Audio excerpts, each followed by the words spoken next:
Muy buenos días, muy buenas tardes, quizás ya para algunos hermanos entrando la noche, pero es una alegría tenerlos presentes hoy domingo, hoy en este domingo 29 de septiembre del año 2024.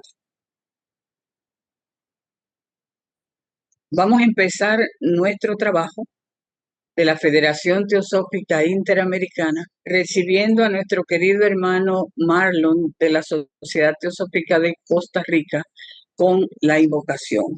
Adelante, Marlon. Bien, gracias, hermana. Por favor, enderezamos la espalda, la boca cerrada sin apretar, respirando por la nariz.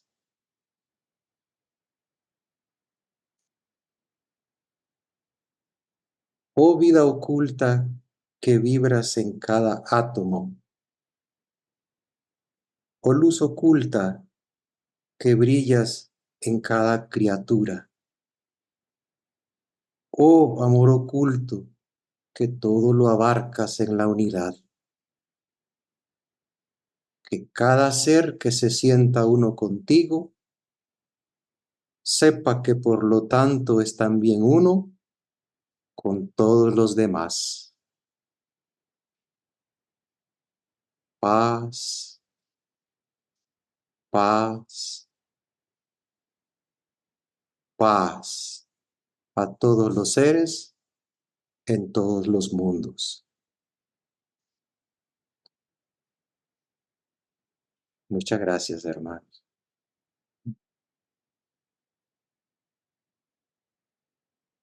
Gracias, Marlon.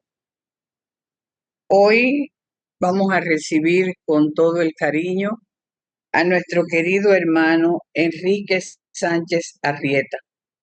Enrique Sánchez Arrieta nos trae una charla sumamente interesante, la relación oculta del hombre. Nuestro querido hermano Enrique Sánchez es miembro de la Sociedad Teosófica desde el año 1986. Dirigió la sección mexicana de la Sociedad Teosófica desde el 2015 al 2021 y actualmente es presidente de la Logia Blavatsky de la Ciudad de México. Nuestro querido hermano tiene muchas cualidades, las cuales yo conozco, de ser un hermano que se ocupa del crecimiento de los miembros de su logia, dándole oportunidad para que sepan que pueden llevar la información a otros espacios que no es la logia donde están. Se ocupa de los jóvenes, es una persona dedicada al servicio. Y de ahí mi admiración hacia nuestro querido hermano que hoy nos visita con esta charla sumamente interesante. Así es que bienvenido, hermano Enrique Sánchez Arrieta, con la charla de hoy domingo 29 de septiembre. Los micrófonos en este momento son suyos, hermano. Muchas gracias por tus expresiones amables, querida Magali. A todos doy una fraternal bienvenida y mi agradecimiento por su presencia, por su interés en los temas teosóficos. Antes de iniciar la exposición del tema en cuestión, he de decir que aunque se mencionen aspectos de las cadenas planetarias y de las rondas, el objetivo primordial no es explicar precisamente el desarrollo de las cadenas y de las rondas. El objetivo primordial es tratar de entender cómo el hombre, nosotros, la humanidad, nos estamos relacionados con con esas rondas, con esas cadenas, con las jerarquías de mónadas que a través del tiempo y a través de estas cadenas y rondas se han manifestado y tienen relación con nosotros, así como los reinos inferiores también tienen una relación con nosotros. Entonces, de eso se trata fundamentalmente, de que enfoquemos nuestra atención en cómo se dan esas relaciones. Por supuesto que hay relaciones que son conscientes y otras son inconscientes, pero están ahí presentes en nuestra vida. Entonces, dicho esto, vamos a iniciar. Toda la existencia es una sola cosa. El universo es una entidad viva, compuesta de multitudes de seres vivos. Estas multitudes, las cuales proveen la estructura, las cualidades y el gobierno del universo de acuerdo a una ley sempiterna, son divisibles en 7 tipos principales de acuerdo a sus cualidades características, teniendo estas a su vez sus correspondencias a todo nivel de ser, aunque son claramente nombrados y descritos en la literatura. Estos diversos grupos de seres vivos constituyen una unidad en la cual cada componente está íntimamente relacionado con otro tipo de componente. Cada jerarquía está compuesta de aquellos que están por abajo de ella, mientras que a su vez ella es un componente de la que está por arriba de ella.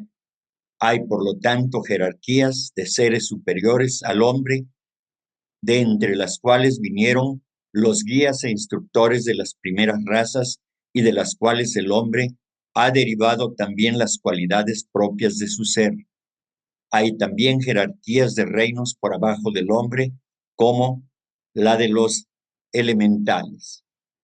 Entonces, sabemos que en todo proceso evolutivo existen causas que generan un movimiento que las encadena.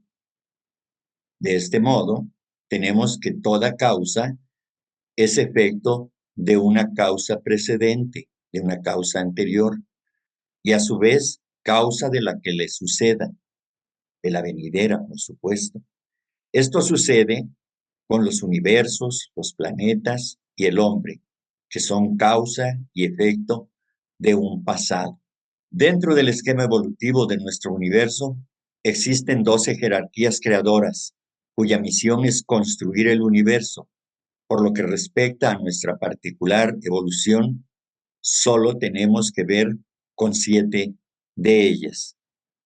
Entonces, como podemos ver, la evolución no es un acto producto de la casualidad, sino que es el resultado de la acción de inteligencias superiores, tales como las jerarquías creadoras mencionadas. Primero, viene la orden que únicamente se puede describir por medio de palabras relacionadas con el fuego. Se les llama señores del fuego, llamas divinas, fuegos divinos, leones de fuego, etc.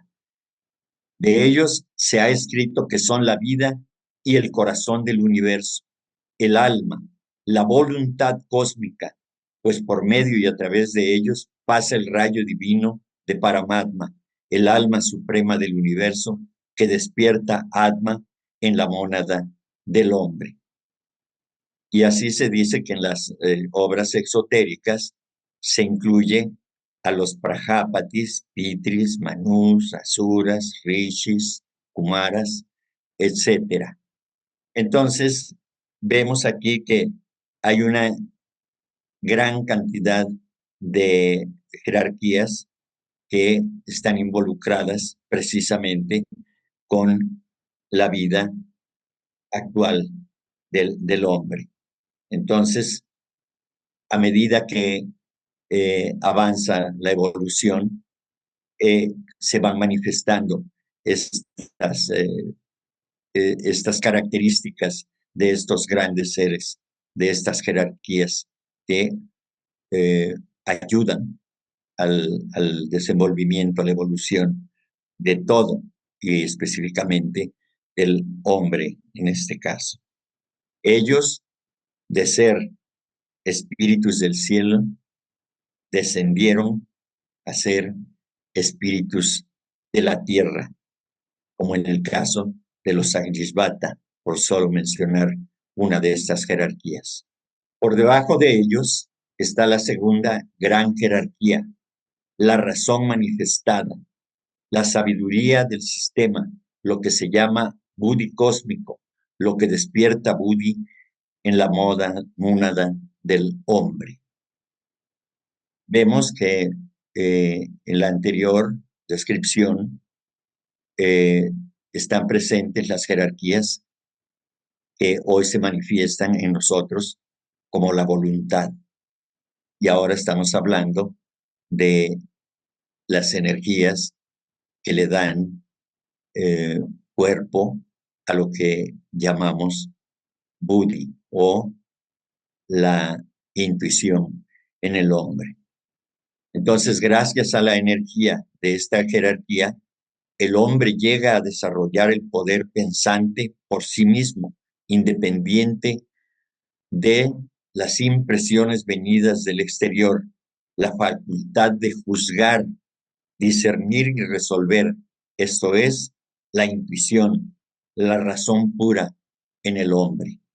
Por debajo de estos está la tercera, Mahat o Manas cósmico, la actividad cósmica que vierte una parte de su esencia manásica o mental sobre la mónada del hombre durante su proceso evolutivo.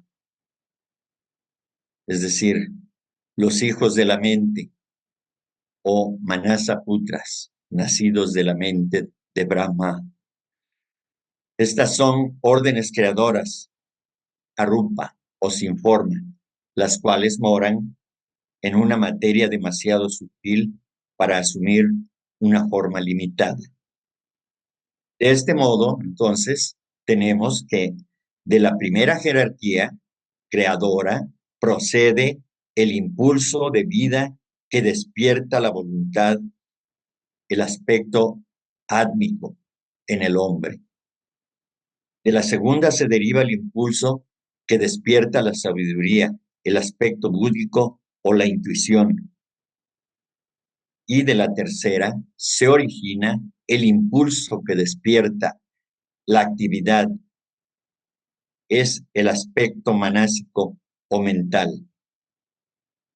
Y hemos de decir que actualmente es el aspecto que más se está desarrollando, como podemos observarlo en la actividad de esta humanidad en la que estamos inmersos hoy en día. Más abajo de estas órdenes hay las órdenes creadoras rupa o de la forma, y la primera de ellas, la cuarta entre las jerarquías, es la nuestra, la jerarquía de las mónadas humanas, las cuales no han abandonado el seno de nuestro supremo Hacedor, en donde en realidad permanecemos constantemente inseparables de Él, aunque a nosotros, supeditados como estamos por las férreas mallas de la materia, se nos figura que somos distintos y que estamos completamente separados de la divinidad. Entonces, dado que habitamos en un plano ilusorio, el mundo de las formas, y que contamos con órganos de los sentidos muy limitados, la mente inferior nos hace percibir que somos distintos unos de otros y por lo tanto estamos separados, cosa que nosotros sabemos que no es así. A través de los estudios teosóficos nos hemos dado cuenta de que todos somos uno y la misma cosa, una y la misma cosa. No hay separación. Las energías sutiles nos unen irremediablemente y el hecho de que no lo podamos percibir por lo limitado de nuestros sentidos no significa que no exista esa unión, que no exista esa relación entre todo y entre todos. Todas las energías que giran y que fluyen a través del hombre existen, sea que las percibamos o no. Entonces, es en lo que estamos trabajando actualmente y poco a poco iremos descubriendo, nos iremos dando cuenta cómo es esa relación con estas energías que no alcanzamos a percibir ni siquiera remotamente todavía, pero que están ahí, que en su momento las iremos distinguiendo, las iremos sintiendo, las iremos percibiendo y que empezaremos a relacionarnos con ellas para aprovecharlas y seguir nuestra evolución de una manera consciente. La quinta jerarquía está compuesta de seres de gran poder y conocimiento espiritual, pero llevan profundamente oculto en sí mismo el germen, la esencia de Ahamkara, el concepto del yo, la conciencia de sí mismo, la individualidad, el sentimiento de separatividad en el hombre, que sin embargo constituye la facultad que es necesaria para la evolución humana. Recordemos que Ahamkara radica en la mente inferior, la cual es el principio en virtud del cual adquirimos el sentimiento de la propia personalidad, la ilusoria noción de que el no yo, es decir, el cuerpo material, la personalidad, es el yo espiritual. Hay esa confusión en nosotros. Es decir, que nos hace creer que nosotros somos y gozamos relacionando todas sus acciones al yo superior, el cual es inactivo, inmutable y mero espectador de los actos de su vida en este caso. Y de este modo hace que éste sufra las consecuencias de su acción por medio del sufrimiento, y es por esto último que el yo superior entabla una tremenda lucha hasta que se libera del sentimiento de la separatividad, originando en este caso en y por el egoísmo. La sexta de estas grandes jerarquías contiene a los nacidos del cuerpo de Brahma, que es conocido como el cuerpo de luz o de día. Entre esta hueste de devas se ve brillar con especial resplandor a un grupo de ellos. Son los pitris de los devas, los cuales son conocidos con el nombre de Agnishvatas. Según las enseñanzas esotéricas, son los progenitores del hombre interno, del verdadero yo espiritual del hombre físico. Entonces, recordemos que esta jerarquía, es decir, los pitris Agnisvata, contribuyen a la evolución del hombre, dándole los principios mentales por cuyo medio lo físico se pone en contacto con lo espiritual. La séptima jerarquía contiene aquellos a quienes conocemos bajo el nombre de pitris lunares o los pitris Varhishat. Estos pitris están relacionados con la evolución física del hombre, del mismo modo que los pitris Agnisvata lo están con la intelectual. Recordemos que los pitris Varhishat son, digamos, la eflorescencia de la anterior cadena, la lunar, y que ellos son algo como lo son ahora nuestros maestros de sabiduría, los grandes adeptos que dirigen los destinos de este planeta y de la humanidad, por supuesto. Existen también la otra jerarquía, una jerarquía inferior, que son las mónadas exlunares, y que propiamente somos nosotros esas mónadas exlunares que nos encarnamos en la Tierra, en lo que hoy es la humanidad.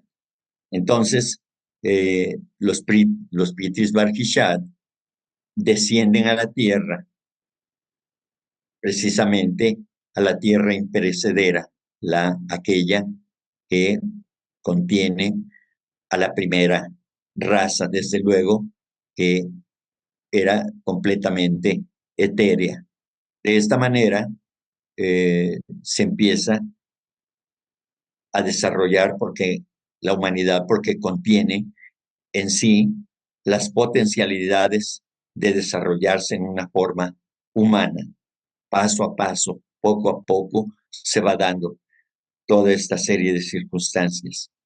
Estas formas proteicas, salidas de los cuerpos etéreos de sus progenitores, fueron la primera raza humana.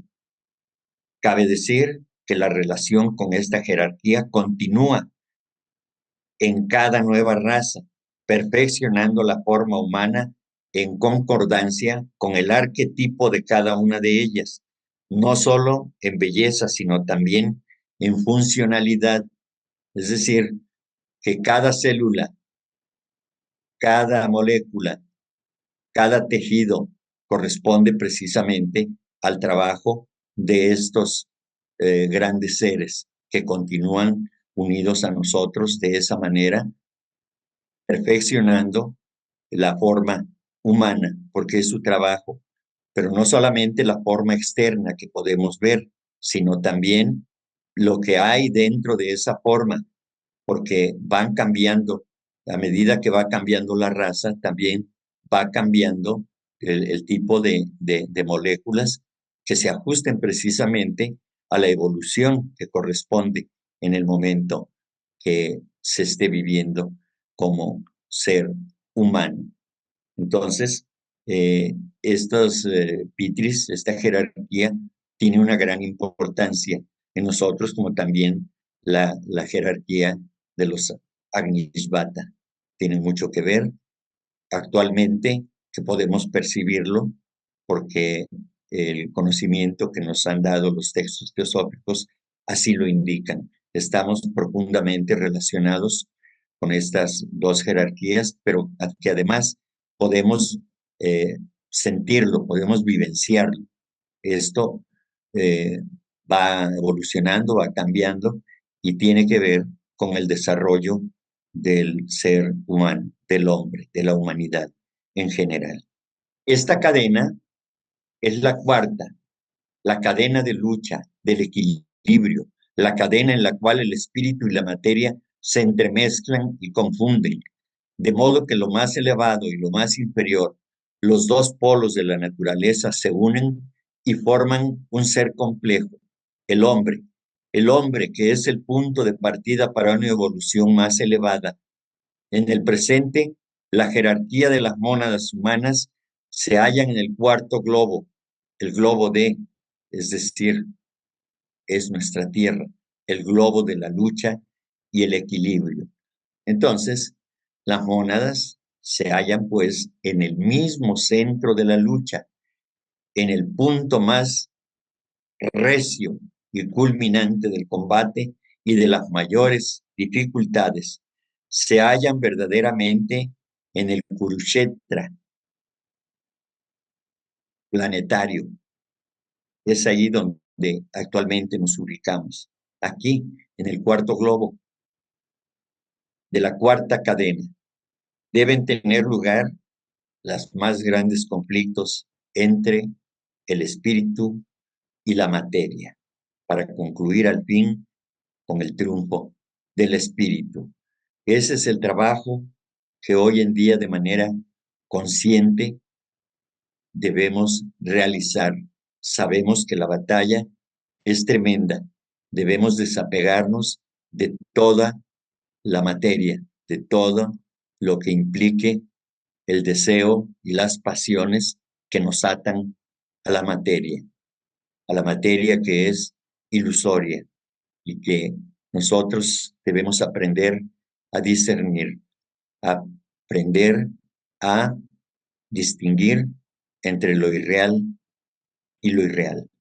En ocultismo y en teosofía, la palabra hombre se define como aquel ser en el universo, en cualquier punto del universo donde se halle, en quien el más elevado espíritu y la materia más inferior y grosera se han unido por medio de la inteligencia, constituyendo así un Dios manifestado que a través del ilimitado futuro que tiene ante sí, vencerá al fin todos los obstáculos que se le presenten. Por lo tanto, Cada ser debe tener su Kurukshetra, es decir, su batalla, su campo de batalla, y vencer antes de que pueda entrar en su reino divino, el cual le pertenece por derecho, liberado ya de sus cadenas kármicas. La palabra hombre se emplea para describir a todos aquellos seres en quienes concurren estas condiciones. Esta palabra no está limitada a nosotros, que solo somos una pequeña raza de la gran jerarquía humana. HPB ha dicho que cada ser en este universo ha pasado o debe pasar por el reino humano. Si se halla más allá del mismo, debe haber pasado por él. Si no lo ha alcanzado, tendrá que pasar por él en un futuro. Esto nos liga definitivamente a este desarrollo, a esta evolución que estamos manifestando en este momento, en esta etapa, en esta ronda, en esta raza. Y por supuesto que no somos la única raza humana en estos momentos en el universo. Hay otras razas en otros planetas, hay otras humanidades en el universo. Y lo que se llama hombre es precisamente esta manifestación de el poder de la mente, el poder pensante, que hace de nosotros seres conscientes en el plano en que nos encontremos, cada uno en cualquier punto del universo. En este punto de evolución, durante el desarrollo de las sexta y séptima subrazas de la tercera raza raíz, llegan los Pitris Agnisvata, que se encarnan en las formas humanas para iniciar el gradual desenvolvimiento de la humanidad, confiriendo al hombre animal el destello de inteligencia. Esta es la obra especial de los Pitris Agnisvata. Son los que representan el poder evolucionario de la inteligencia y de la mente, el lazo de unión entre el espíritu y la materia en esta ronda. Como sabemos, la acción de este poder se manifiesta en cada pensamiento que surge de la mente, la cual en su proceso evolutivo va recogiendo las experiencias más elevadas y tiende sin cesar al encuentro del alma espiritual conocido como Buddhi, la intuición en el hombre. En la estancia sexta, Sloka 5 de la doctrina secreta, se dice, en la cuarta ronda, la actual, los hijos reciben orden de crear sus imágenes. La tercera parte se niega, los asuras. Las otras dos obedecen, los Agnisvata. La maldición se pronuncia. Nacerán en la cuarta, sufrirán y harán sufrir. Esta es la primera guerra. Esta es la explicación de la sloka que acabamos de mencionar, la estancia sexta. Dice, en la cuarta, durante el apogeo de civilización y de conocimiento, así como interactividad humana, debido a la crisis final de adaptación filosófica espiritual, la humanidad se ramificó en dos senderos diversamente opuestos, los senderos de la mano izquierda y la derecha, o del conocimiento. Así fueron sembrados los gérmenes de la magia blanca, altruista, y la magia negra, la egoísta, debido a la negación de crear, multiplicar especies a semejanza suya. Así ha prevalecido desde entonces el sentimiento egoísta hasta entre los dioses y ellos caen bajo la mirada de los lipicas kármicos. En la parte que dice, la maldición se pronuncia, significa que la causa que solo podía producir malos resultados había sido creada y que los efectos de esta causa kármica podían tan solo conducir las encarnaciones desdichadas y a sufrimientos a los seres que, contraviniendo las leyes de la naturaleza, ponían así un obstáculo a su legítimo progreso. De esa primera guerra han seguido un sinnúmero de batallas internas del hombre. La lucha permanece entre lo material y lo espiritual.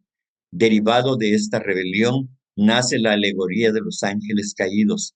Satán y su hueste rebelde se negaron a crear al hombre físico, tan solo para convertirse en los salvadores y creadores del hombre divino, el cual se forja impulsando por la ley de karma y apelando a su voluntad y libre albedrío, se hace responsable de su propio destino. Es decir, que aparentemente hubo algo malo en la decisión de estos seres que no quisieron encarnarse por haber considerado que las formas en las que debían habitar no eran, digamos, dignas de su alta jerarquía de estas mónadas. Sin embargo, a la postre ha resultado un beneficio para el hombre, ya que a través de la contrastación entre el bien y el mal, es que el hombre se esfuerza pasando a través del sufrimiento, desarrollando el poder de la voluntad para elevarse a la dignidad que le corresponde. No todo fue malo en este caso, o no fue malo en este caso, el hecho de que hubiera sucedido esto. Siempre hay una causa por la que suceden las cosas y sin embargo vemos cómo al final de cuentas el hombre ha sido beneficiado en estos términos porque es a través de ese contraste entre el bien y el mal que finalmente tiene que luchar, sabe el hombre que tiene que luchar para elevarse por encima de las condiciones y las circunstancias que todo esto le produjo. Y es en lo que estamos, es el trabajo que estamos desarrollando hoy en día y que debemos empeñarnos, cada uno de nosotros, en hacer del conocimiento de aquellos que lo ignoran, hacerles llegar toda esta información que en algún momento, para aquellos que puedan recibirla y puedan comprenderla, puedan desarrollar en sí mismos ese espíritu de lucha que a través de la voluntad puedan forjar una línea ascendente para que podamos todos como humanidad ir librando cada una de estas batallas y al final, como sucederá, saldrá triunfante esta humanidad que hoy por hoy está pasando por situaciones, por circunstancias muy dolorosas. Y sin embargo, son retos que serán vencidos, recordando que estamos viviendo la época del Kali Yuga, donde las batallas contra la materia se manifiestan de una manera más tremenda, más fuerte, más intensa, pero que aquellos seres que estén dispuestos a dar la batalla con sus fuerzas, las que sean, con sus energías, pueda salir triunfante, pueda salir avante en esta batalla. No es una batalla, no es un trabajo sencillo, pero a través de la concientización de la responsabilidad de cada uno que lo sienta como un compromiso consigo mismo y más allá con el plan divino, entonces estaremos avanzando. Por supuesto que esos seres existen dentro de la humanidad y tenemos ejemplos. Aquellos que son ahora nuestros maestros fueron seres humanos que participaron de toda esta trama, de todo este sufrimiento. Tenemos el ejemplo de la señora Blavatsky y sus compañeros que dieron su vida por entregarnos estos conocimientos y que nosotros estamos recibiendo ese legado y que nos corresponde dar ejemplo también de que se puede alcanzar otro nivel, no solamente en lo personal, sino como humanidad. Pero es necesario trabajar intensamente. En la vida del espíritu, las medias tintas no valen. O se es o no se es. Hay que luchar sin acciones o actitudes dubitativas. Nada de duda. Yo sé que no es sencillo, pero se puede.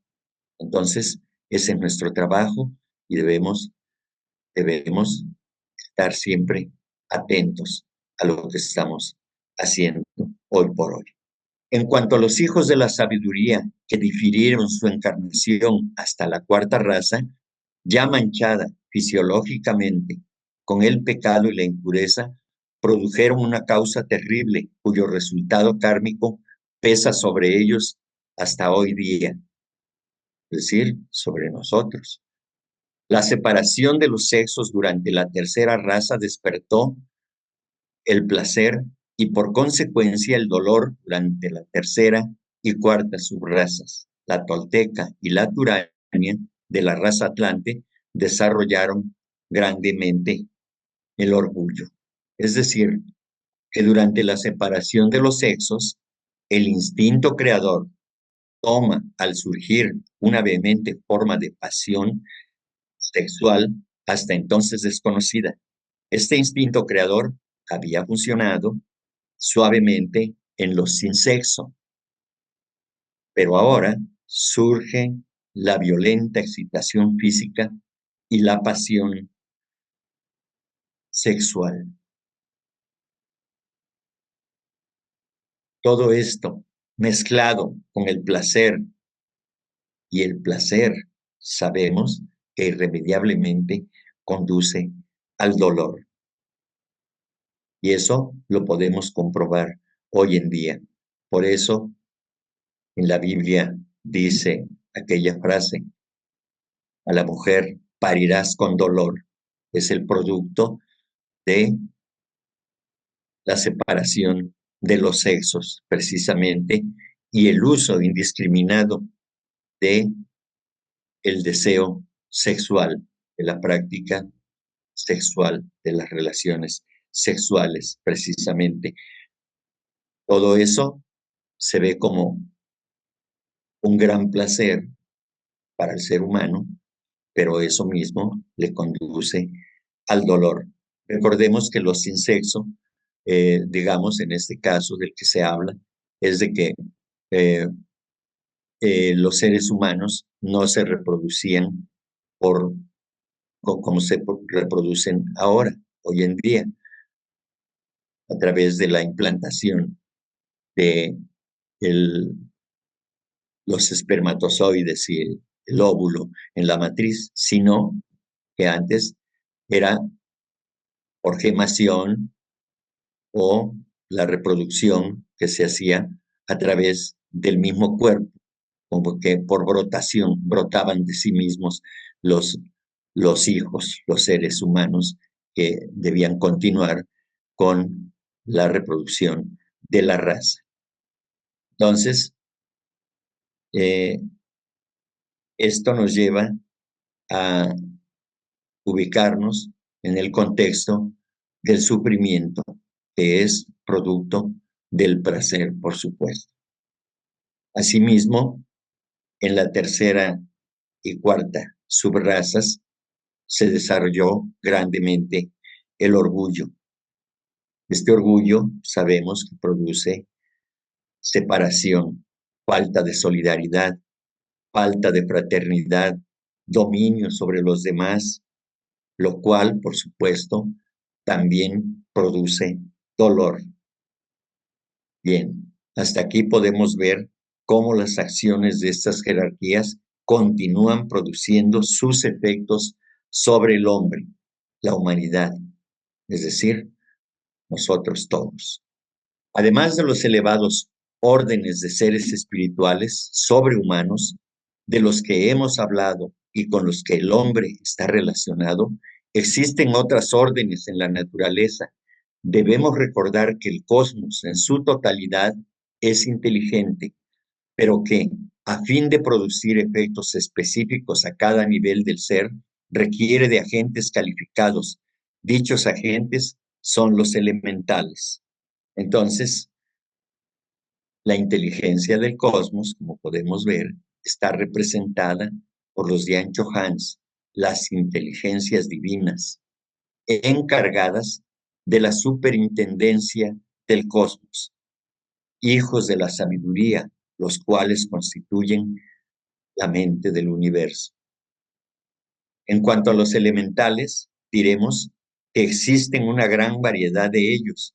En general, son centros de fuerza desprovistos de inteligencia, carácter o tendencias morales, pero pueden ser dirigidos por los pensamientos humanos en sus movimientos, dándoles consciente o inconscientemente alguna forma y hasta cierto punto inteligencia. Propiamente nosotros los afectamos con el pensamiento, el deseo y nuestra actividad corporal. Los elementales están concernidos o relacionados con todo fenómeno del cosmos manifestado, ya que ellos son los poderes operativos. Sin elementales en sus numerosas clases, todo estaría muerto en la naturaleza, o más bien no existiría. La materia sería insensible, sin percepción e inactividad. Algunas clases de ellos están involucrados, por ejemplo, en el movimiento de los vientos, los temblores de tierra e inundaciones, en la incidencia de sequías y en las respuestas de la flora y la fauna a los cambios estacionales, etc. Dice la señora Blavatsky en este punto: la división general en ígnea, aérea, terrestre y acuosa es bastante correcta. Es decir, se refiere a los elementales. Pero no cubre todas las clases, porque hay una inmensidad de manifestaciones de estas energías elementales. No hay ninguna cosa que ocurra a nuestro alrededor, no importa lo que sea, que no atañe a los elementales, porque ellos constituyen una parte importante en la naturaleza, tan importante como la corriente nerviosa en nuestro cuerpo. Ellos asimismo limpian o envenenan el medio ambiente, hacen que los minerales evolucionen, dan forma y color a las plantas y flores, y también a los animales en todas sus formas y expresiones. Los elementales están en la dinámica de nuestro pensamiento y sentimientos y en la regulación de nuestras funciones corporales. Nada de lo que es podría existir sin ellos. Están sujetos a inteligencias superiores, tales como los señores del karma. Vemos entonces que al crear corrientes de pensamientos de nuestra parte y también deseos que sean constantes, definidos y permanentes, damos forma y vida a un elemental que determina, influenciando nuestro comportamiento. Cada músculo, cada órgano y cada célula de nuestro organismo está construido por los elementales, los cuales cumplen funciones específicas en cada caso, ya sea construyendo, transportando o eliminando moléculas salutíferas o dañinas para la estructura y funcionalidad del organismo. Existen elementales a los cuales se les llama Deva-yonis. Estos son elementales de una especie inferior y están subordinados a la voluntad de un brujo, hasta la voluntad de un brujo. A esta clase pertenecen los gnomos, los silfos, las hadas, los jinns, etc. Son el alma de los elementos, las fuerzas caprichosas de la naturaleza que actúan bajo una ley inmutable, inherente en estos centros de fuerza, con una conciencia no desarrollada y dotados de cuerpo, con un molde flexible que puede moldearse según la voluntad consciente o inconsciente del ser humano que se pone en contacto con ellos.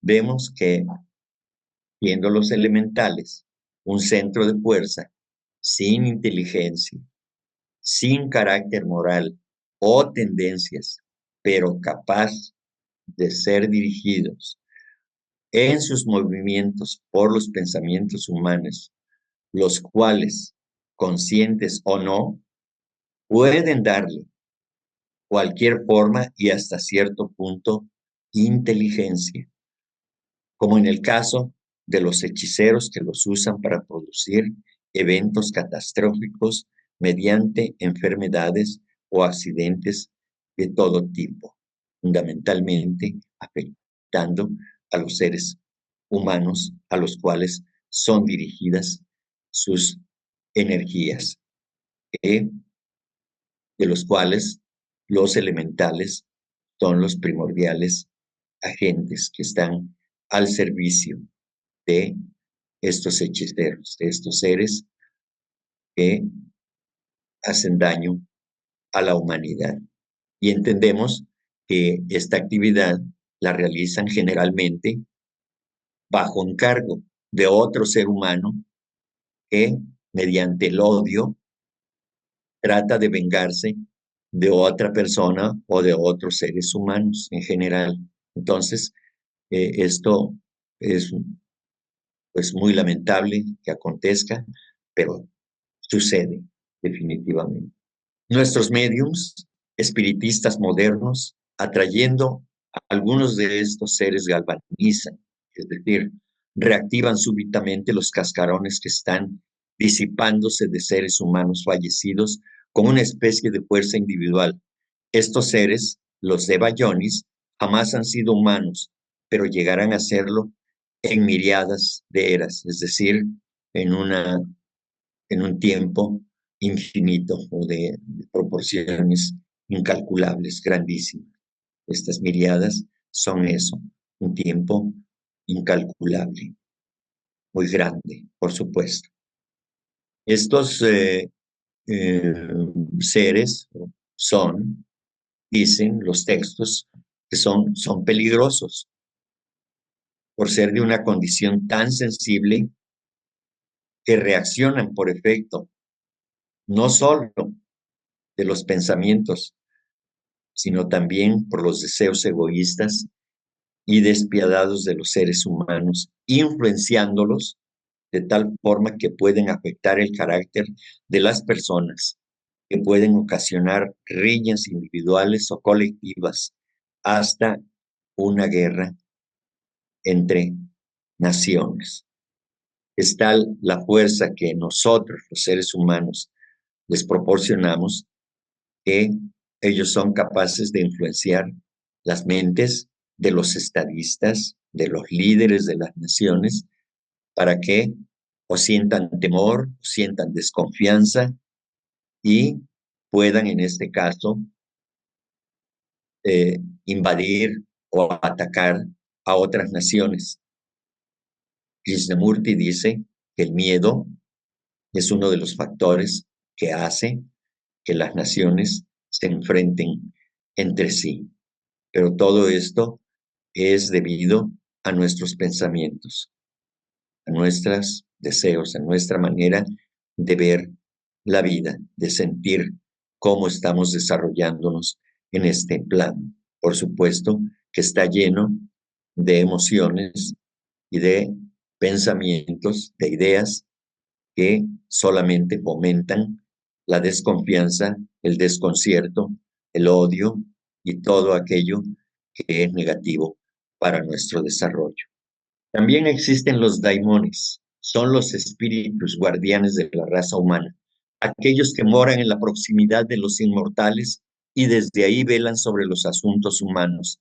Existen varios tipos de daimones, cuyos nombres indican sus oficios o los trucos mediante los cuales cada variedad es más adecuada.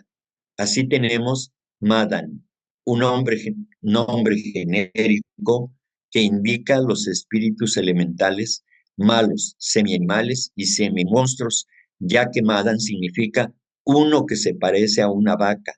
Es el amigo de los brujos malvados, ayudándoles en la realización de sus propósitos negativos de venganza, esparciendo entre los humanos y el ganado enfermedades y muertes repentinas. En este caso, Porfirio, que era discípulo de Plotino, explica así la naturaleza de estos espíritus. Los daimones son invisibles, pero saben revestirse con las formas y las configuraciones sujetas a numerosas variaciones. Y esto se puede explicar porque su naturaleza es aún muy corpórea. Su residencia está en el vecindario de la tierra, y cuando pueden eludir el cuidado de los daimones buenos, son capaces de cometer cualquier maldad. En un día pueden emplear la fuerza bruta y en otro la astucia. Esto se encuentra, este texto, en el texto que se denomina acerca de los sacrificios de los dioses y a los daimones, en el capítulo 2, que es producto del conocimiento de Porfirio en este caso. Y sigue diciendo, para ellos es un juego de niños despertar en nosotros las pasiones viles, impartir a las sociedades y a las naciones doctrinas turbulentas, provocando guerras. Es de lo que hablábamos justamente hace unos momentos.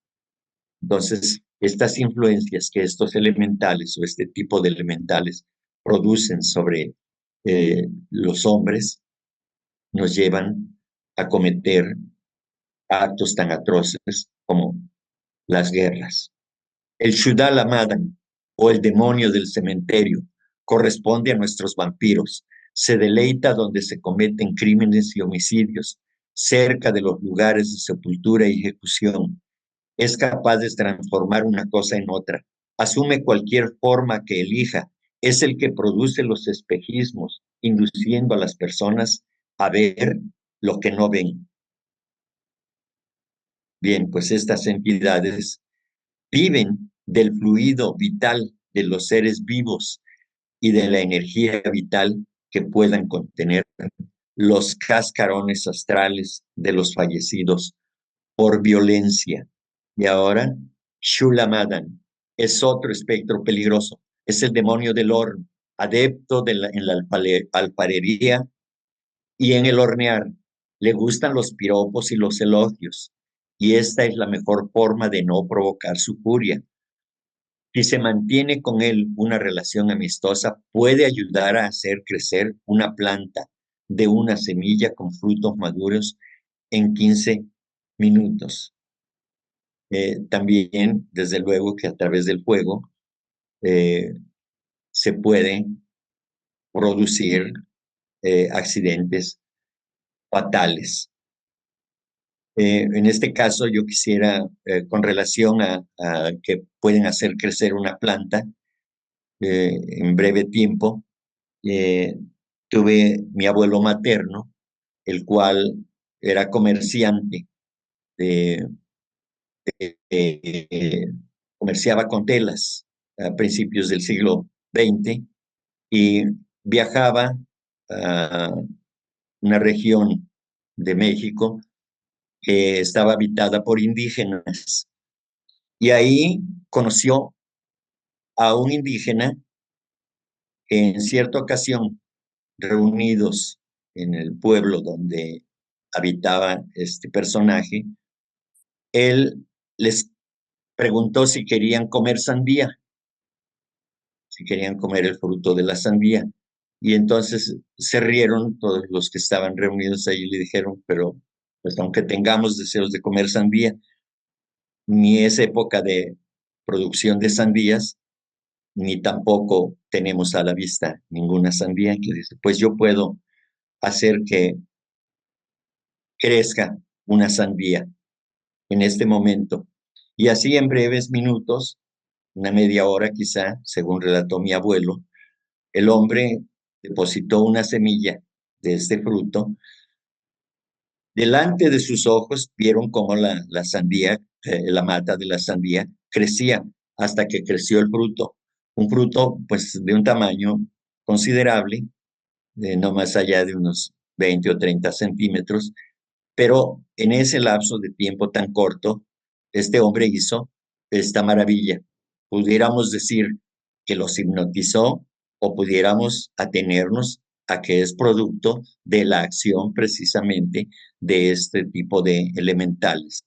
Entonces, yo puedo comentar eso como una anécdota que mi abuelo siempre comentaba, porque a él le parecía que era un milagro, de lo que se llama el milagro, ¿no? Entonces, sabemos que el hombre es capaz de hacer muchas cosas, pero a través de estos estudios ahora nos damos cuenta que existen esas energías, que existen esos seres de los cuales nos podemos valer para hacer cualquier cosa, pero también cosas amorosas, no cosas como en este caso, que fue una demostración quizá ociosa que no hubiera servido más allá que para demostrar un poder, pero que sin embargo podemos ver que existe.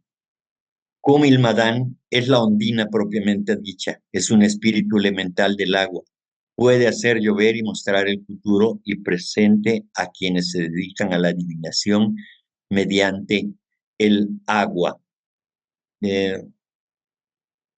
No sé si se encuentre el hermano Miguel Palacios, pero él me contó una anécdota hablando de estos temas precisamente, en que en una ciudad del interior del país, en ocasión de realizar un evento donde habría la exposición de danzas autóctonas, y estaban al aire libre también, y entonces se veían los nubarrones y ya empezaba a llover, y entonces pues dijeron ya se echó a perder el evento, ya no va a funcionar, y entonces le preguntaron al que estaba dirigiendo, que era un indígena también, y le preguntaron, ¿qué hacemos?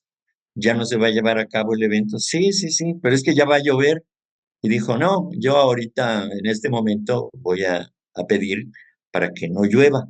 Y entonces levantó los brazos hacia las nubes, dijo unas palabras y prácticamente ordenó que no lloviera. Y efectivamente no llovió.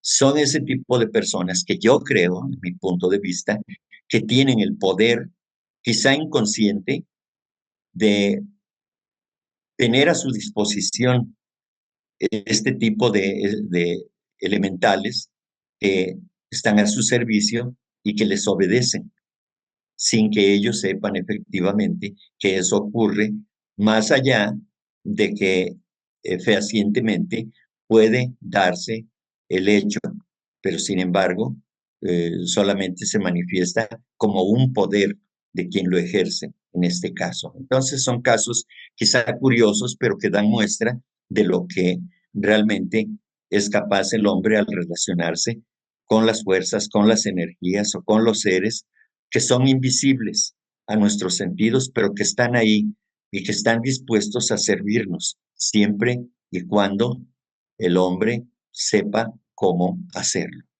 Porutu Madan es el demonio de la lucha libre, es el más fuerte de todos y cada vez que hay hazañas en las cuales la fuerza física es necesaria, como la levitación o la doma de animales salvajes, ayudará al que lo hace, manteniéndolo sobre el suelo o dominándolo sin que el domador pronuncie un encantamiento. Por lo tanto, toda la manifestación física tiene su clase de espíritus elementales que la vigila.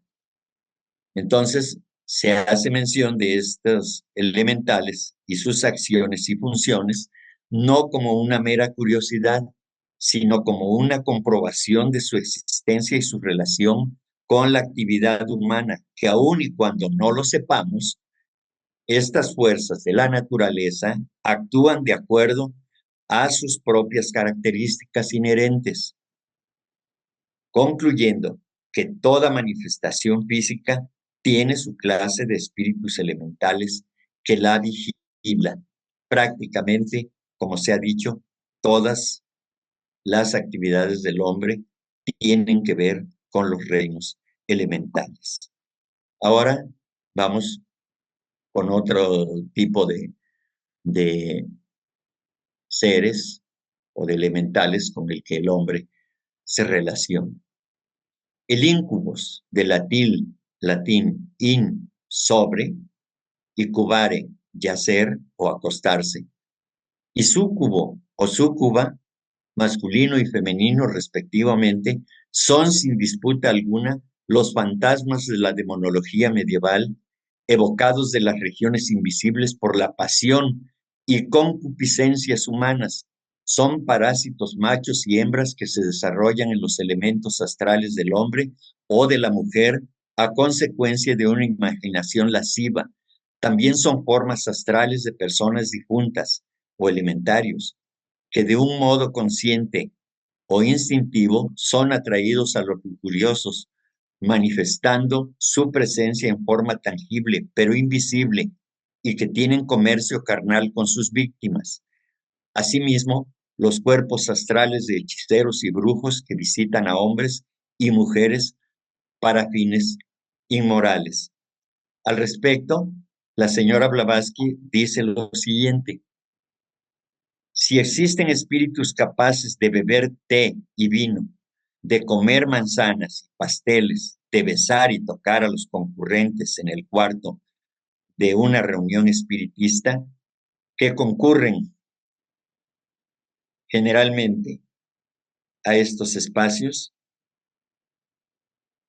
estos hechos, bien comprobados como la existencia de los mismos visitantes, ¿por qué dichos espíritus no deberían cumplir también con sus deberes matrimoniales? ¿Qué son estos espíritus y cuál es su naturaleza?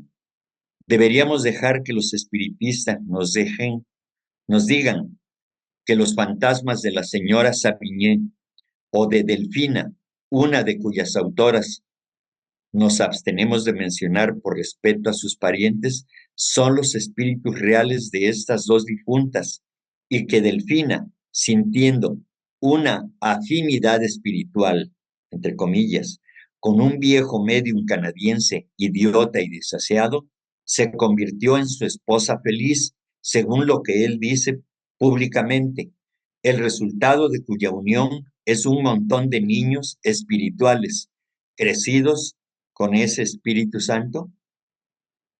¿Quién es el marido astral, el consorte nocturno de una medium famosa neoyorquina que la escritora, es decir, la señora Blavatsky, conoce personalmente?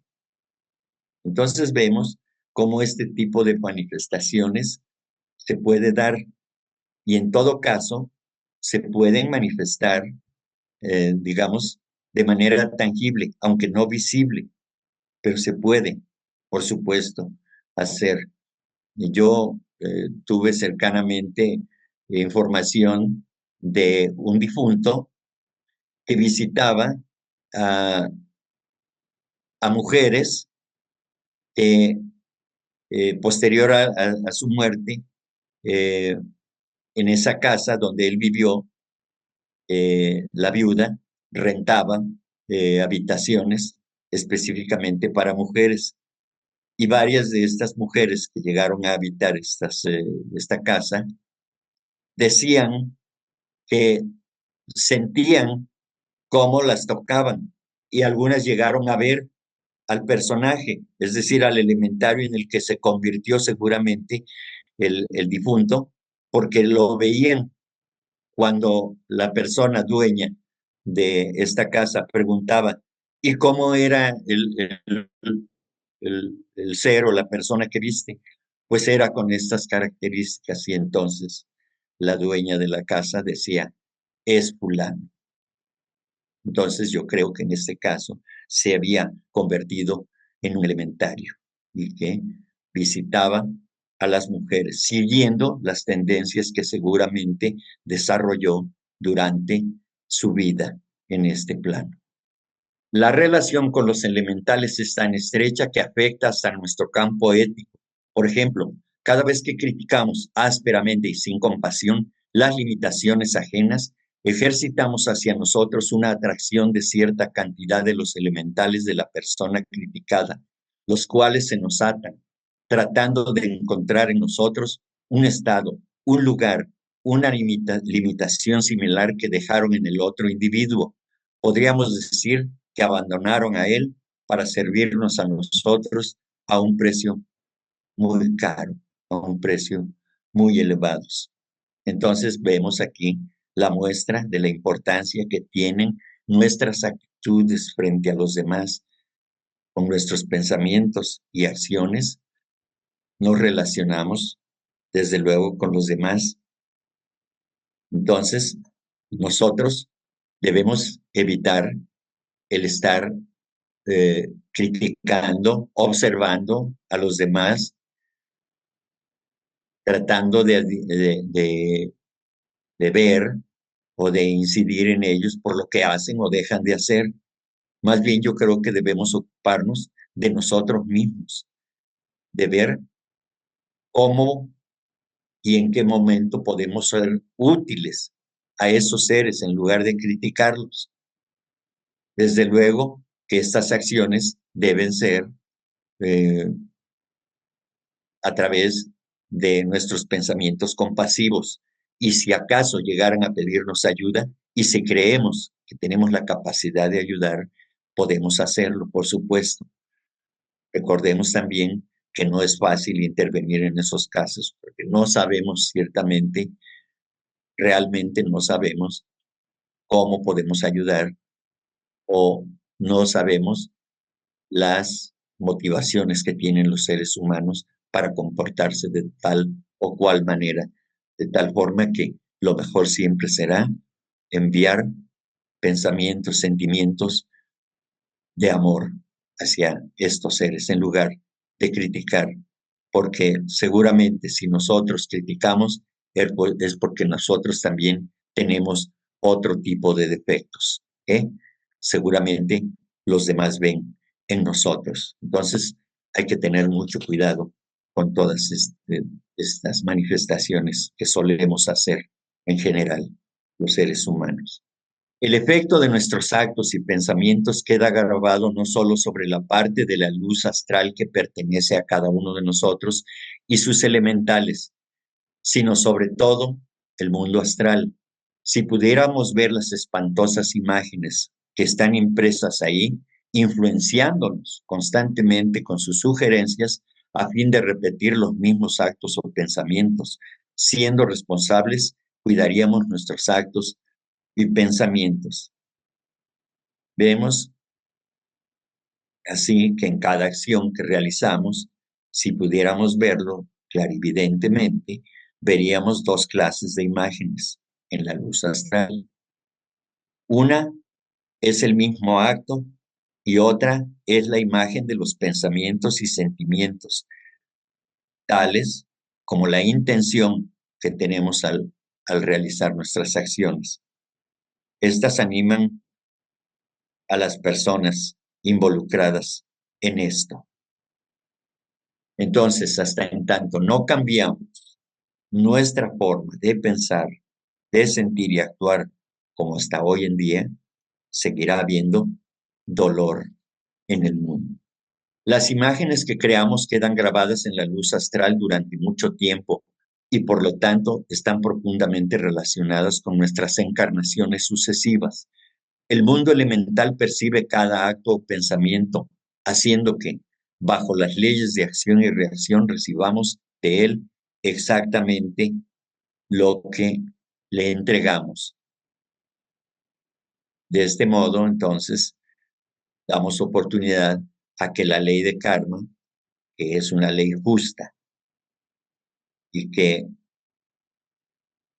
corresponde justamente a los motivos por los actos que cometemos y que nos entrega a través de la luz astral esta ley de karma, lo que nosotros hemos generado en otros tiempos, no solamente en esta encarnación, sino en otra encarnación. Los elementales que se manifiestan en nuestras vidas a través de las tendencias o los khandas son precisamente esos mismos elementales, esas mismas fuerzas, esas energías que nosotros movimos y que nos apropiamos de ellas, y entonces cuando abandonamos este plano, se van al plano que corresponde, en este caso, al astral, y ahí nos esperan pacientemente a que regresemos para que se vuelvan a unir. Todo bajo la ley de atracción, bajo la ley de afinidad, precisamente, afinidad con nuestros pensamientos y con nuestros deseos. Y son esas mismas energías las que traemos con nosotros desde hace millones de años seguramente. Y entonces tenemos que cambiar, porque nosotros somos los responsables de cambiar la condición de esos elementales para que ya no continuemos en la dinámica en la que nos encontramos hoy en día, en la dinámica del dolor. Como podemos observar, existe una relación muy importante entre el karma y el mundo elemental, el cual se ha convertido en un poderoso factor en el karma de la raza humana. Debido a que es inconsciente, automático y fotográfico, asume el aspecto de la familia humana.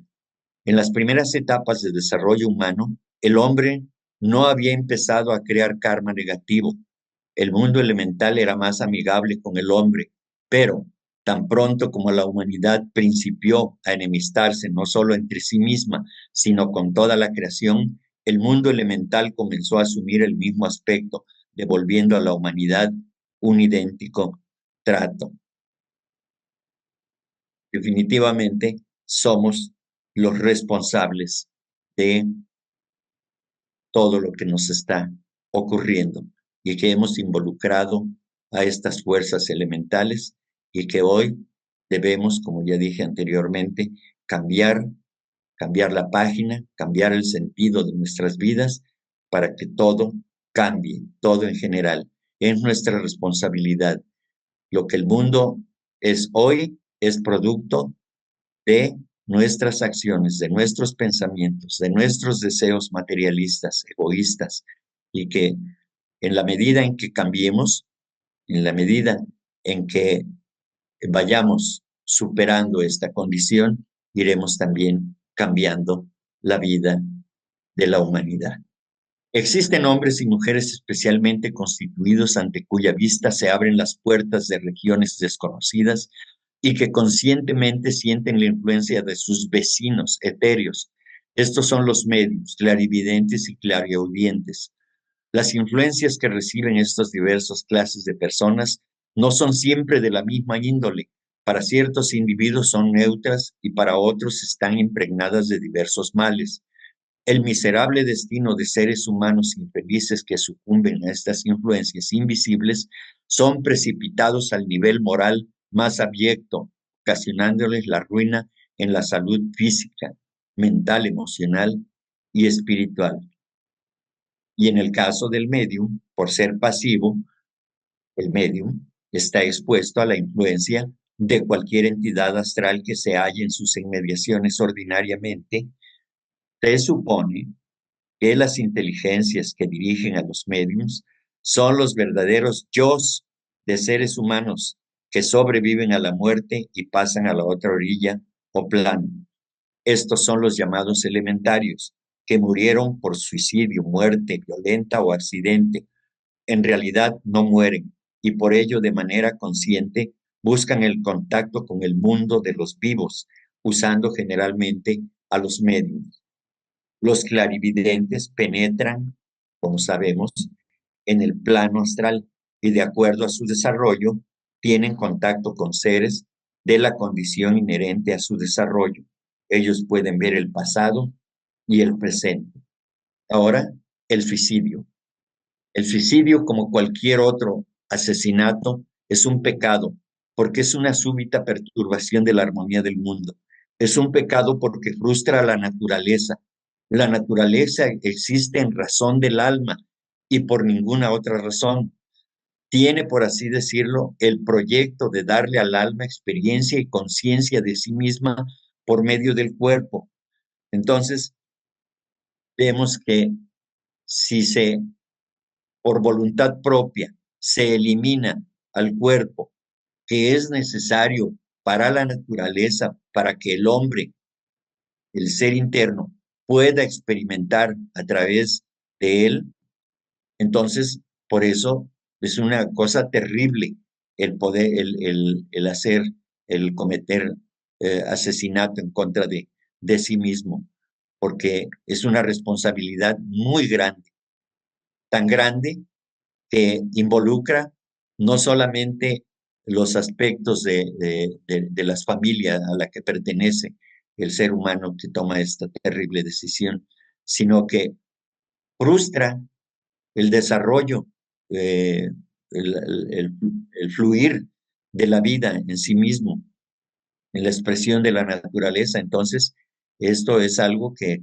a toda la humanidad, a todo, es más, a todo el planeta, a todo el proyecto de vida de, de la divinidad, eh, puesto a través de un planeta y del cual el ser humano en este momento es el eje del desarrollo de esa naturaleza, y si se frustra de esta manera, entonces se frena de alguna forma el, el movimiento de evolución que es inherente a todo, pero que en este caso el hombre es el responsable, porque es precisamente el foco de atención de todas las jerarquías que tienen relación con el ser humano.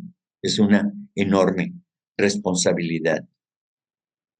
Entonces, eh, vemos que es a través de la actividad del hombre en este plano que se hace autoconsciente y se conecta con la divinidad, de la cual de manera consciente llegará a ser parte, convirtiéndose por lo tanto en Dios mismo, en la divinidad misma. Eso, así es de importante la presencia del hombre en este plano. Perturbar la armonía general es un pecado más grande de lo que piensa la gente. Ellos se consideran como si estuvieran solos, sin embargo, están conectados de una parte a otra de todo el mundo, con otras almas, un lazo poderoso, real y sutil que nos liga a todos, y en el instante en que uno de estos millones disturba la conexión, toda la masa lo siente por reacción del alma y la mente, y solo puede regresar al estado normal a través de un ajuste doloroso. Este ajuste se realiza en los planos invisibles del ser, donde existe el verdadero hombre. Es así como todo asesino de sí mismo o de otro impone una carga injustificada sobre toda la humanidad, es decir, una retardación y dolor, mucho dolor en su progreso. El suicida no puede escapar de esta injusticia, ya que la muerte de su cuerpo no solo lo separa del resto. La muerte solo lo coloca privado de los instrumentos de la naturaleza, a merced de la ley de karma, la cual es implacable e incesante en su operación y obligatoria en sus demandas, lo cual significa que se cumple irremediablemente. La relación entre la mediunidad, el suicidio y la ejecución de criminales representan un verdadero peligro para la humanidad, desde luego. La muerte de un criminal ejecutado deja en el ambiente los elementos de odio y venganza sobre los que intervinieron en su ejecución, afectando de manera general la vida de las personas de naturaleza sensitiva, inyectándoles cada masa de pensamientos viles a fin de consumar sus propósitos vengativos, convertidos, por supuesto, ya en elementarios. Así tenemos que en teosofía se enseña que las víctimas de muerte accidental, los ejecutados y los suicidas continúan vivos fuera de Devachan o el llamado cielo, hasta que llegue el momento en que hubiere muerto naturalmente. Un hombre en este estado y conservando los deseos y pasiones de la vida que acaba de dejar, actúa ahora a través del cuerpo astral, convertido en un elementario.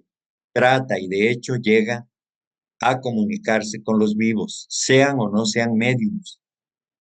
Ellos están alrededor de nosotros, buscando la oportunidad de entablar una comunicación. En el caso de los ejecutados, para buscar venganza, induciendo a las personas a realizar los actos que él desea para consumar sus propósitos. Bien, hasta aquí hemos realizado un viaje rápido a través del tiempo y la distancia, por medio del poder mental para analizar y comprender el origen y finalidad de nuestras relaciones con los reinos superiores e inferiores de la naturaleza, quedando el hombre en el centro del escenario de la evolución, aspirando a convertirse en un portador de la luz del Logos, un mensajero de su compasión, un obrero de su reino, por medio del sacrificio de sí mismo, acelerando tanto la evolución humana como la de los reinos inferiores hasta alcanzar la divinidad. Entonces quiero decirles que este es un pequeño bosquejo, una muestra de cómo estamos relacionados consciente o inconscientemente con las diferentes jerarquías de seres que influencian nuestras vidas y cómo nosotros afectamos a otras órdenes de seres que pueblan la naturaleza y que es nuestra responsabilidad cooperar con ellos para que continúen su natural evolución, sin olvidar que hoy por hoy debemos ayudarnos entre nosotros, los seres humanos, para no ser una carga, sino agentes cooperadores del plan divino, mediante el amor, con todo lo que ello implique y signifique. Un instante, solo un breve instante dentro de la vida una, un brevísimo instante en el que el hombre, por medio del amor, se vuelve eternidad. Ante lo expuesto, surge la pregunta, ¿cómo se manifiesta la relación entre el ser interno y nuestra personalidad? Y esto, queridos hermanos, deseo que ustedes respondan a esta pregunta.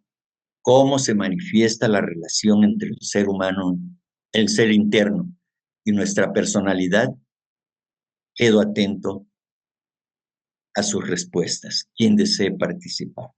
No de manera personal, no digan yo esto, yo aquello, sino de manera general, cómo consideran que se manifiesta la relación entre el ser interno y nuestra personalidad. Creo que debería ser amorosamente. No sé si a eso se refiere. Bien, bien. La pregunta es específica. ¿Cómo creen ustedes que se manifiesta esa relación?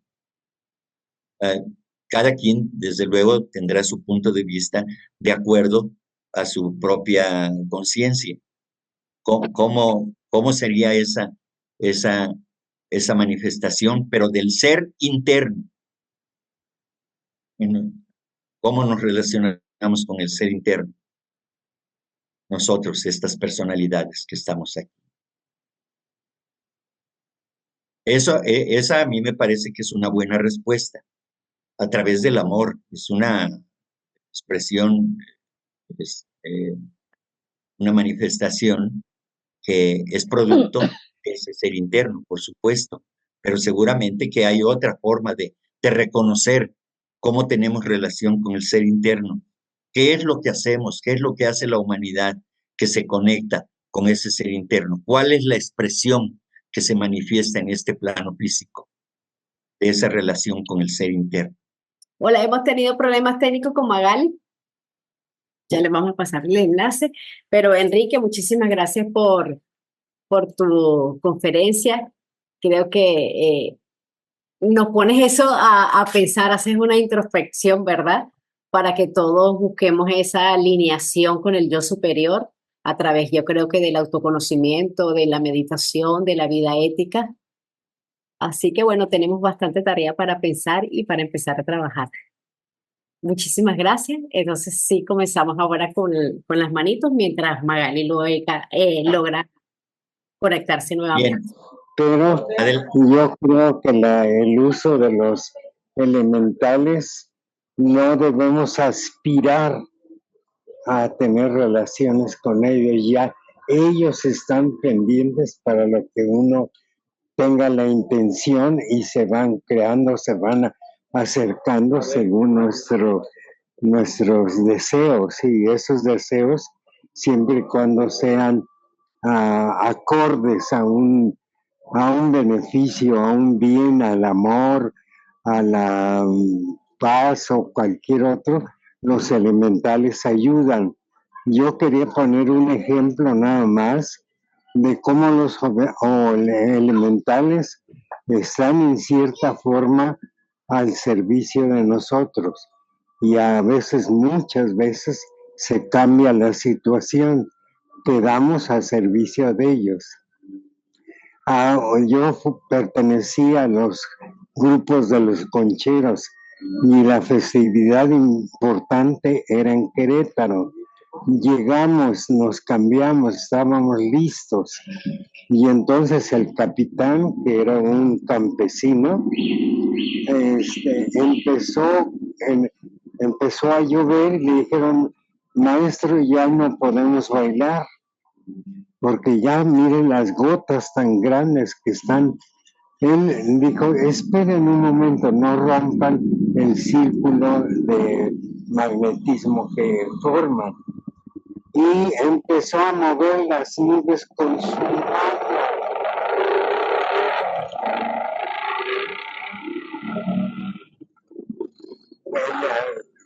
Dirigidas al cielo, parece que movían las nubes. Y yo pensé: qué ignorante, ¿cómo es posible que crea que va a mover nubes con sus manos? Los elementales obedecieron, y fue asombroso ver cómo separó él las nubes y dejó de llover. Increíble.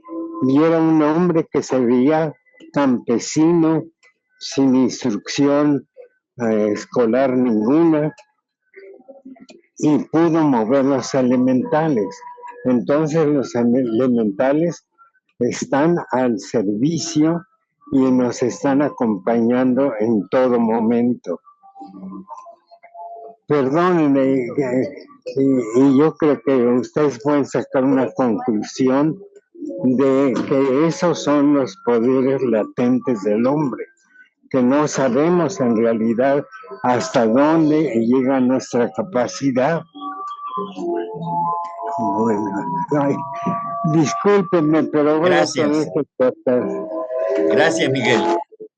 Sí, gracias, hermano Enrique, por esta charla, que verdaderamente es un conocimiento que tenemos que tener presente, porque nuestro proceso evolutivo es un proceso un poquito complicado y dependemos de tantas cosas, porque esas personalidades que tenemos son fuertes, y a veces ni nos damos cuenta por qué actuamos de una forma que no queremos actuar, como decía Pablo.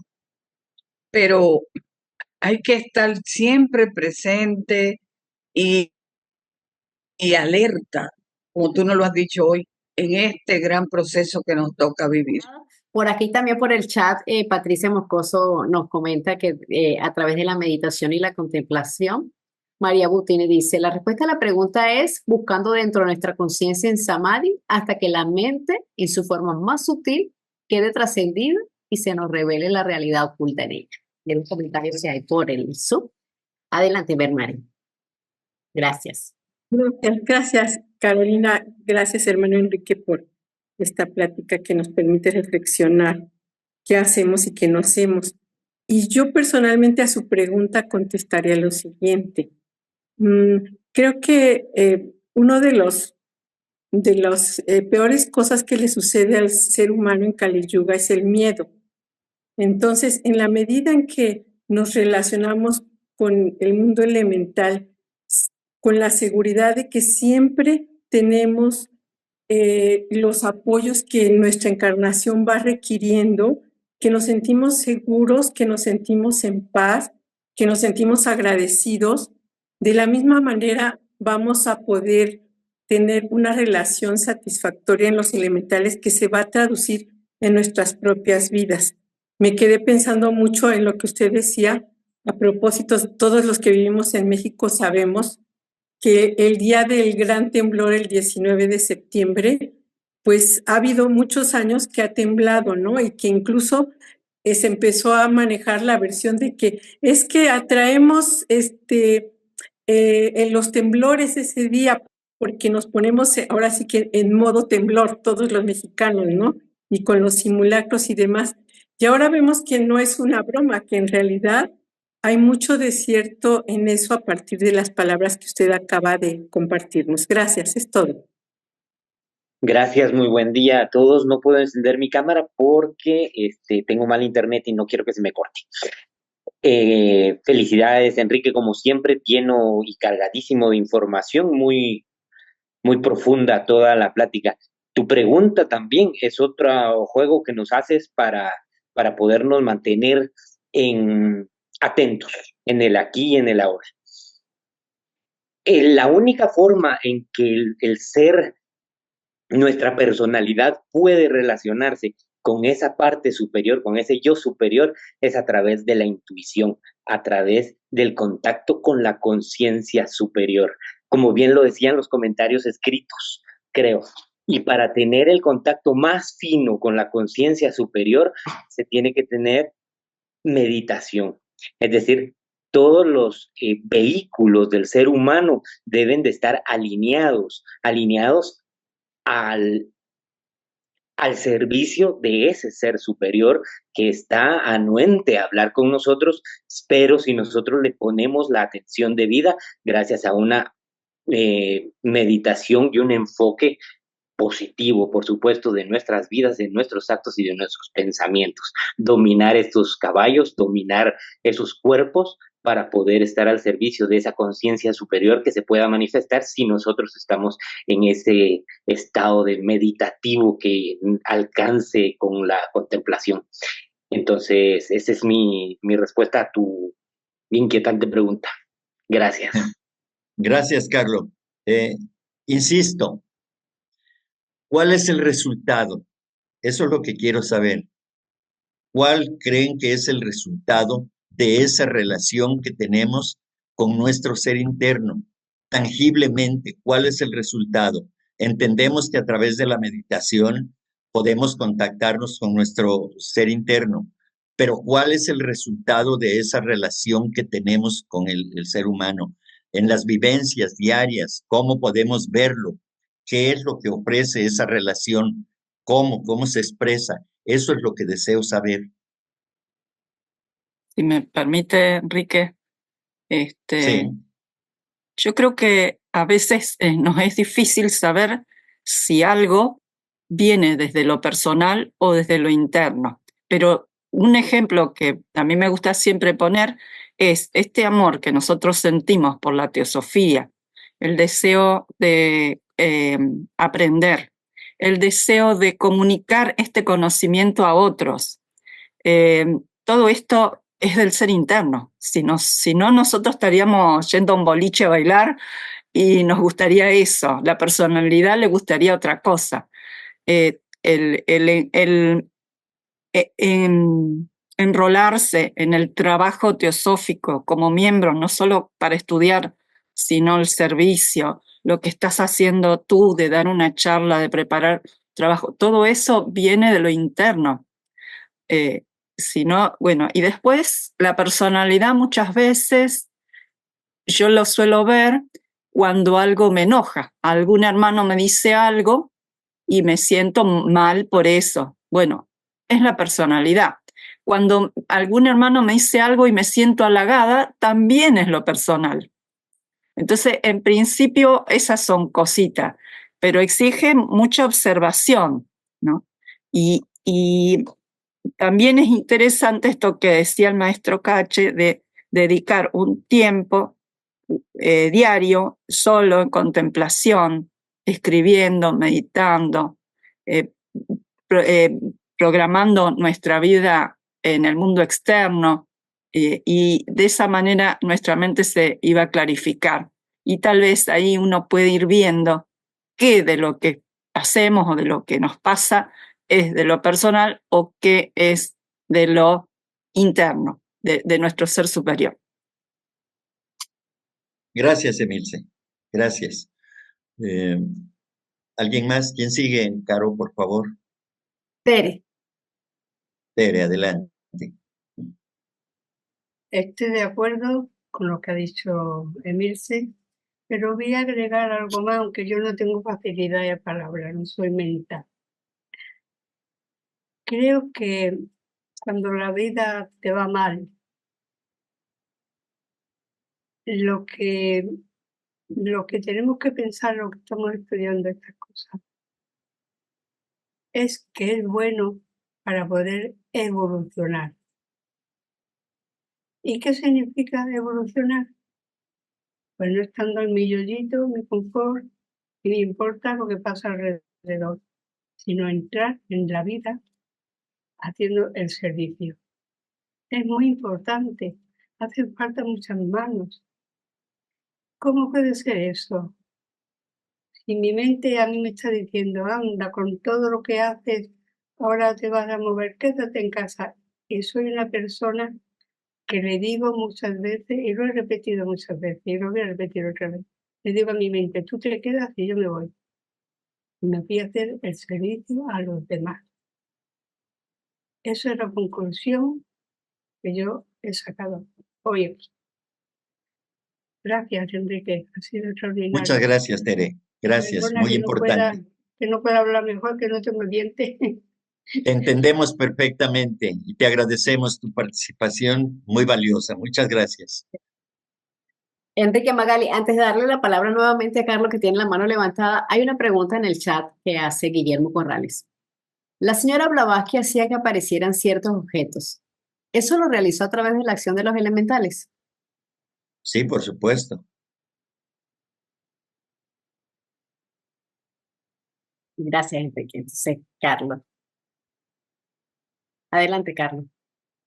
Gracias, muy amable. Ante la respuesta ante la pregunta, perdón, directa que tú nos haces, Enrique, de cuál es el resultado de la comunicación de ese yo superior con la parte inferior de la personalidad o la personalidad que ahora expresamos en nuestra vigilia, el resultado de esa comunicación es la evolución de la conciencia superior.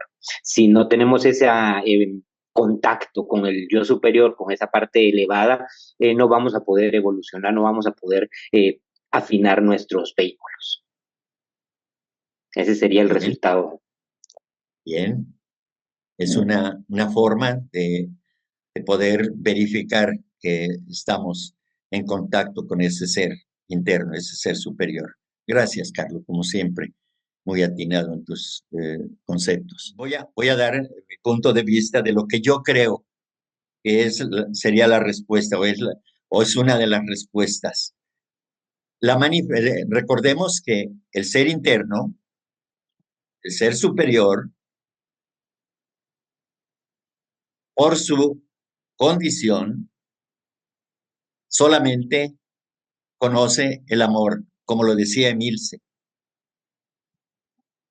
Entonces, cuando tenemos como seres humanos ya una relación manifiesta con ese ser interior, no puede ser otra cosa que expresada a través de el amor.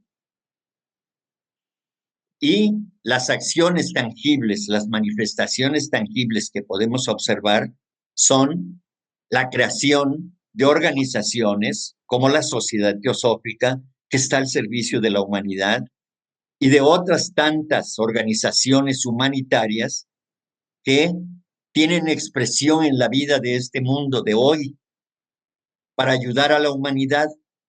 que es producto de esos seres humanos que se contactan con su ser interior y que lo manifiestan a través de acciones amorosas, de acciones de ayuda, de cooperación, para tratar de ayudar a la humanidad doliente. Esos son los hechos tangibles a los que yo creo que tiene referencia esta relación del ser interno. Se manifiesta a través de esas ideas, de esas acciones que realizan los seres humanos que dirigen organizaciones humanitarias. Esa es la forma en que nos contactamos con el ser interno y que su manifestación son esta serie de acciones de bondad, de amor, de ayuda hacia los demás, hacia la humanidad. Eso es lo que yo creo. Ahí es donde se ve esa relación que tenemos con ese ser interno, que se expresa con tanta contundencia frente a tanto dolor que vive la humanidad. Esa es la percepción, esa es la idea que yo tengo de cómo nos relacionamos como personas, como personalidades, con nuestro ser interno, que utiliza a la personalidad de los seres humanos para que se manifieste ese amor que es en sí mismo ese ser interno. Eso es lo que yo creo, ese es mi punto de vista respecto de eso. Y para finalizar la charla, que les recuerdo que es parte de la charla, mencionamos ahí en la diapositiva, al final está mencionada las jerarquías de los adeptos teosóficos. En este caso, ellos, como sabemos, como entendemos, como se nos ha enseñado, están derramando sus santas energías sobre la humanidad, sobre este planeta, sobre todo lo que existe animado e inanimado, contribuyendo así a la evolución. Y más cercanamente, los Mahatmas que dieron origen a la creación de la sociedad teosófica, que vigilan el trabajo de cada uno de quienes intervenimos en estas acciones, que son tendientes a mejorar la condición de la humanidad.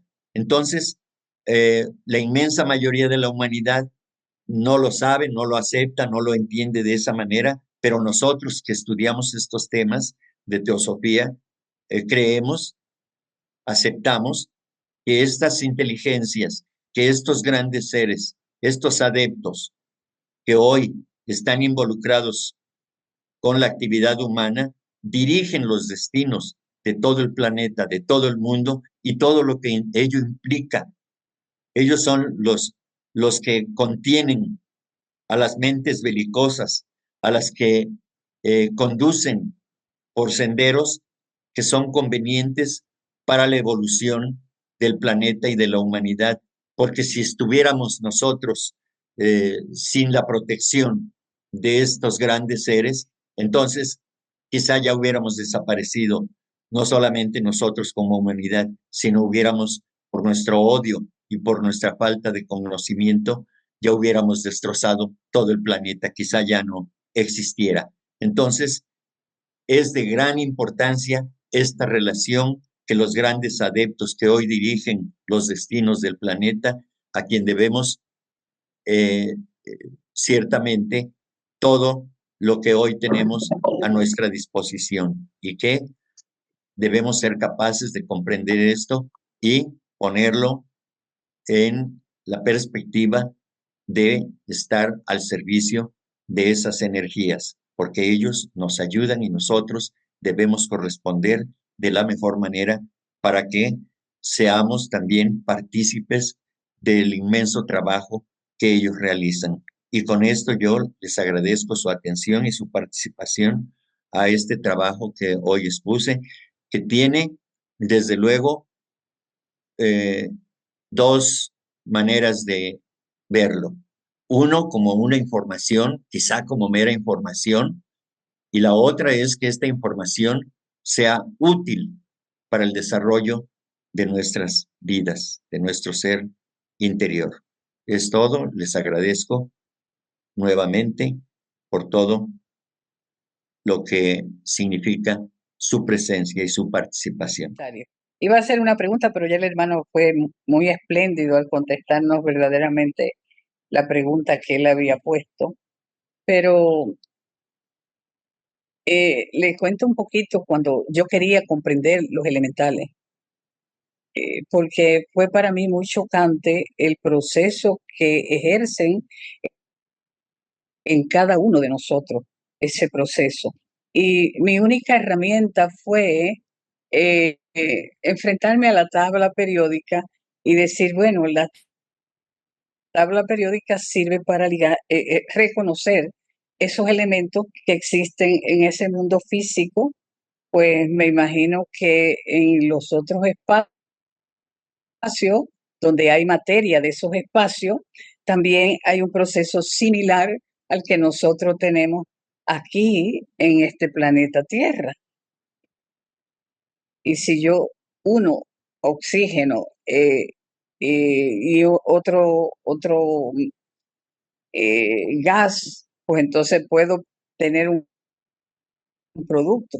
Y me hacía pedacitos de parché en mi cabeza, pero yo quería entender los elementales, porque hay una responsabilidad muy grande en los elementales, porque podemos, como dijo el hermano Enrique, trabajar y trabajar con elementales, porque tenemos de luz y de sombra. Y ellos nos pertenecen a nosotros porque nosotros somos los que le vamos a dar vida a esos elementarios. A esos elementarios sí le vamos a dar vida y serán parte de nosotros en próximas encarnaciones. Así nos decía el profesor que nos daba clase de teosofía. Tengan cuidado, tengan mucho cuidado, como nos lo ha dicho el hermano Enrique en esta mañana. Y no me queda más que agradecerte lo espléndida que ha sido tu charla para que podamos conocer esa función de esos elementos y esos elementarios que nosotros construimos con una energía nuestra y debemos tener tanto cuidado en ese proceso. Por eso decía que nuestra encarnación en el proceso evolutivo es una encarnación de mucha responsabilidad. Que lo podemos hacer con los superiores, qué maravilla, pero hay cosas que a veces se hacen con los inferiores que tienen un precio en el futuro de otras encarnaciones. Así es que muchísimas gracias, Enrique, por este trabajo.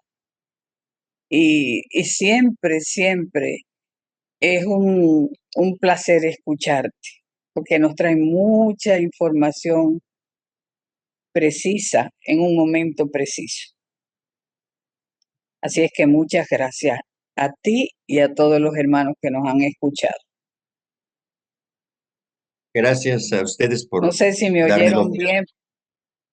Por darme la oportunidad de poder compartir esta información. Así que muy agradecido con la Federación y quienes la dirigen.